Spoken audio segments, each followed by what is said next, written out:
saying hello from Seoul, Korea. It is 2:54 a.m. right now.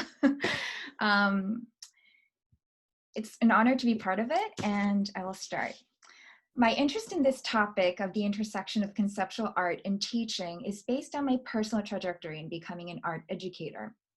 Having been trained in an art for art's sake, fine arts education from junior high in Korea that continued to a BFA and MFA, I had never imagined that I would become deeply invested in art education. However, my later interests in public art, stemming from a desire to communicate with a larger audience through art and discovering the true beauty of human growth, I decided to pursue art education as my terminal degree and lifelong career. During my doctoral studies, I found significant meaning in hybrid forms of contemporary art and education, which led me to investigate participatory artworks relevant to the educational turn in contemporary art.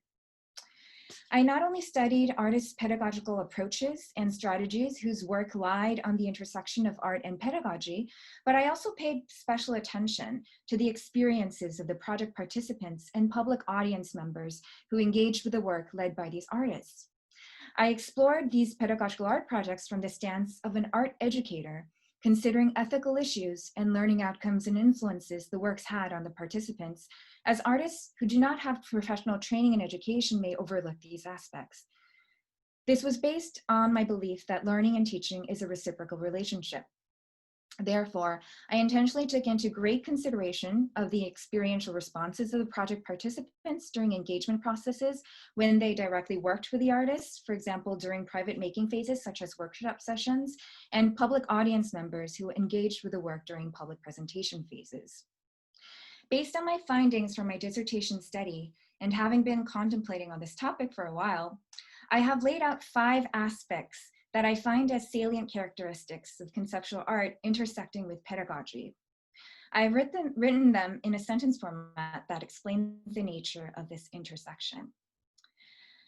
First is the notion of making that underpins this approach.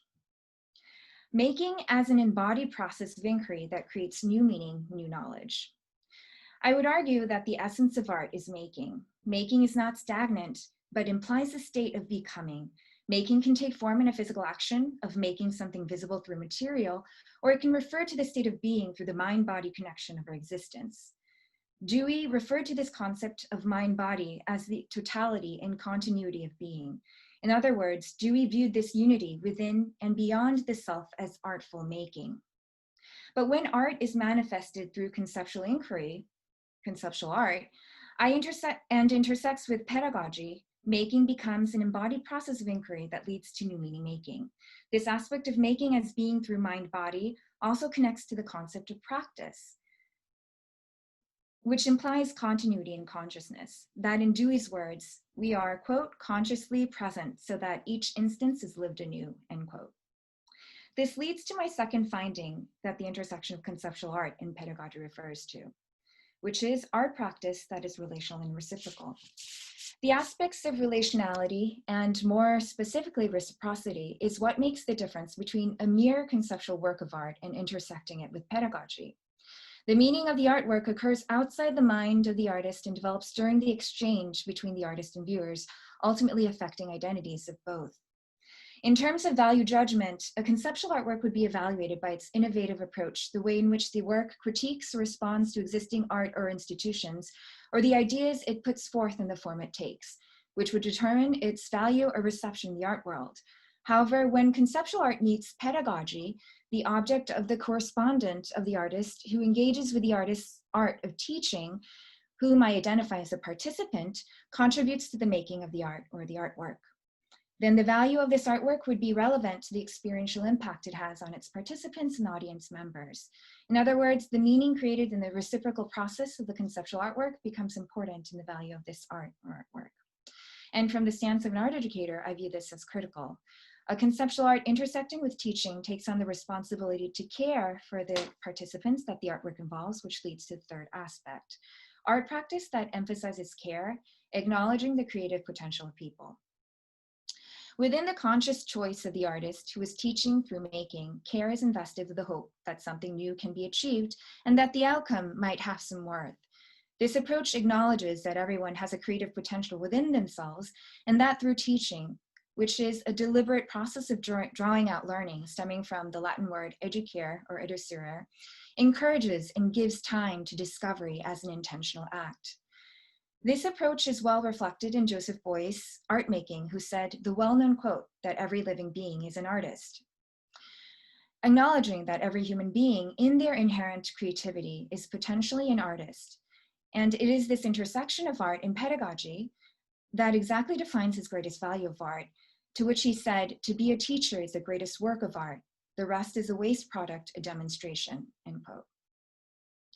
Beuys's perspective of art was expanded to a macro level as he viewed social organism as a work of art.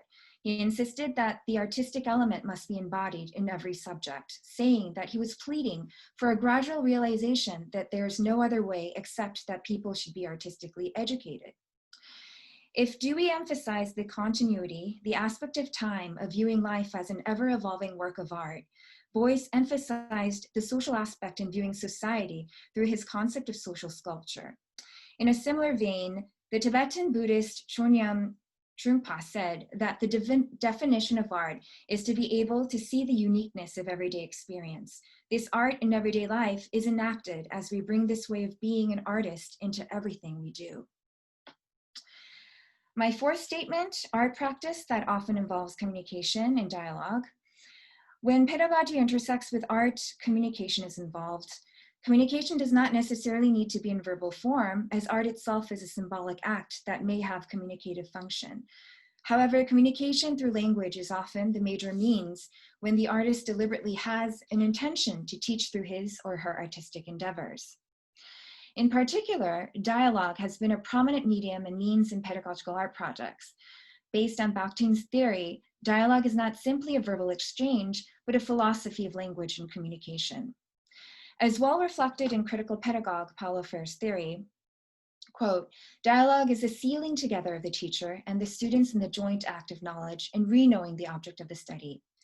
Instead of transferring the knowledge statically, dialogue demands a dynamic approximation towards the object, end quote. And finally, my fifth statement is collective art practice that holds democratic potential. Pedagogical artists often promote embodied and hands-on ways of learning through making, which is relevant to learning by doing. The Russian anarchist philosopher Peter Kropotkin from the late 19th and early 20th century advocated integral education, which later developed into project-based learning as a way to break down the class distinction between intellectual labor and manual labor. Based on my observations and interviews with project participants involved in pedagogical art projects, many spoke about the democratic aspect of learning that was promoted by partaking in these pedagogical artworks.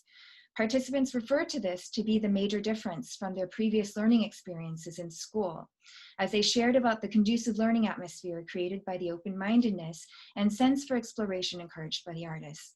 They also talked about the multiple entry points that promoted sensory, embodied engagement, accompanied with literary activities that allowed multimodal learning, which led to a more holistic way of learning. This cycles back to the concept of making as an embodied process of inquiry in new meaning making that has led to an ongoing transformative growth of the artist and the project participants and audience members. In Elizabeth Ellsworth's words, the learning self as an emergence, as a self and an intelligence, is always in the making. We act on embodied values as we make, and what we make shapes the ethos of our life. Thank you.